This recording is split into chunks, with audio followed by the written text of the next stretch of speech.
there is this thing about fear and faith. For some reasons, both of them always call us towards them.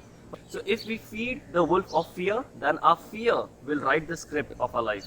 If we feed the wolf of faith, then faith will write the script of our life.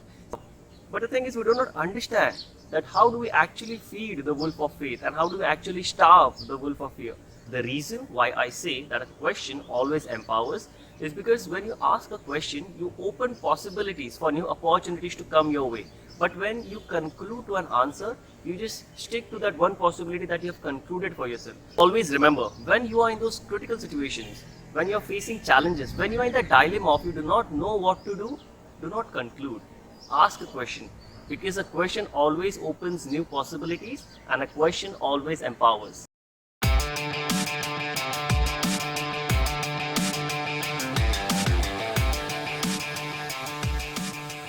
Good morning, friends. It is such an amazing morning. Every morning when I wake up and I connect with nature, there's this amazing rush of enthusiasm that runs through my system. And you know why? What is the reason for that? It is inquisitive.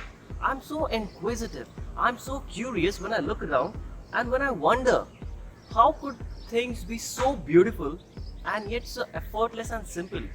Just look at nature.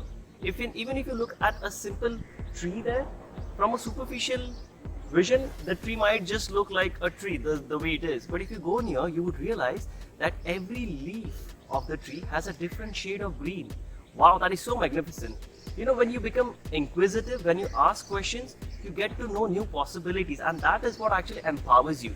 So here's the story that I remember. There was this teenage boy, okay? Because when we are in teenage, we are about, we are exploring a new world altogether.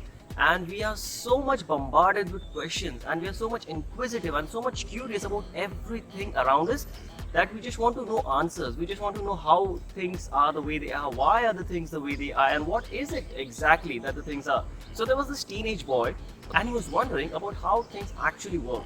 And he happened to meet his grandfather, and he asked his grandfather, like, "Grandfather, I have been going to my school and I have been doing my homework and everything, but there's this one thing inside my head which I always keep wondering, that why is it so?" So the grandfather's like, "Oh, is it? What is it about? Tell me more." So the teenage child, he says that, "You know what, grandfather, sometimes I think that doing this is good. For example, doing my homework on time, studying on time, everything is good. And sometimes I feel like doing it. But at other times, I feel not at all doing it. I feel like going out there, playing video games, or hanging around with my friends, as if there are two minds inside me.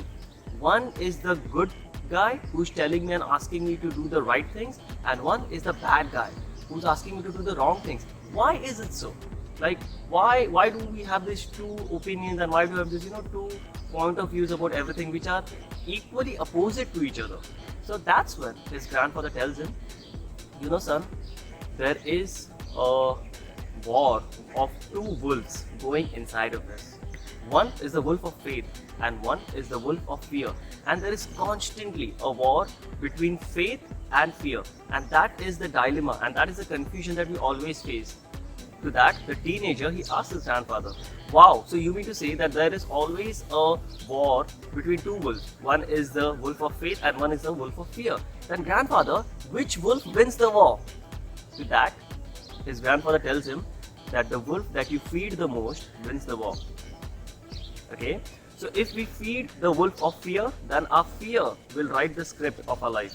If we feed the wolf of faith, then faith will write the script of our life. See, it depends on whom we feed. For example, if we know that there is something that we need to do which will benefit us, for example, making that call, popping up that question, going and getting that meeting done, or following something that you truly believe in, this will benefit you. But if you feed the wolf of fear, if you feed your insecurities, if you feed your inhibitions, if you feed your self-doubts, then you will never go ahead and do the things that are required.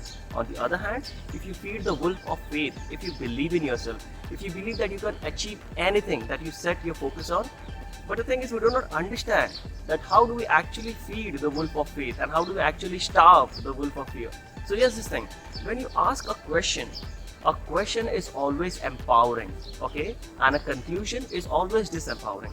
The reason why I say that a question always empowers is because when you ask a question, you open possibilities for new opportunities to come your way. But when you conclude to an answer, you just stick to that one possibility that you have concluded for yourself. So here's this thing. When we conclude something, we disempower our own potential of creating some new possibilities. But when we ask ourselves the right questions, we navigate our focus towards the direction of finding a solution. So let me put it that simple. Asking a question always empowers, and concluding to an answer always disempowers. So if you really want to feed the wolf of your faith, and if you want your faith to triumph over your fears, and if you want the script of life to be written by faith being its basic component, then you must start asking questions. Okay? Because when you ask questions, you empower yourself. When you conclude something, you cripple yourself. If you say that, you know what, I cannot become a dancer because I'm an engineer. How can an engineer become a dancer? When you conclude that, you drain energy out of it. But if you say, hey, you know what, I'm an engineer, but what things could be possible that I can also be a dancer? When you ask a question, you take first steps towards finding a solution. So ask questions. In my 2 hours workshop, being fearless is equal to being limitless, we discuss this strategy of how you could actually ask some right questions at situations where you face dilemma, insecurity and inhibitions. So in my webinar, being fearless is equal to being limitless, we discuss the strategies of how you could ask the right questions in order to reach a desired solution and not cripple yourself by concluding to an answer. So always remember, when you are in those critical situations, when you are facing challenges, when you are in the dilemma of you do not know what to do not conclude. Ask a question, because a question always opens new possibilities and a question always empowers. Thank you friends, thank you for listening. This is your friend Aniket Salvi. Stay blessed and be unstoppable. #withAniket.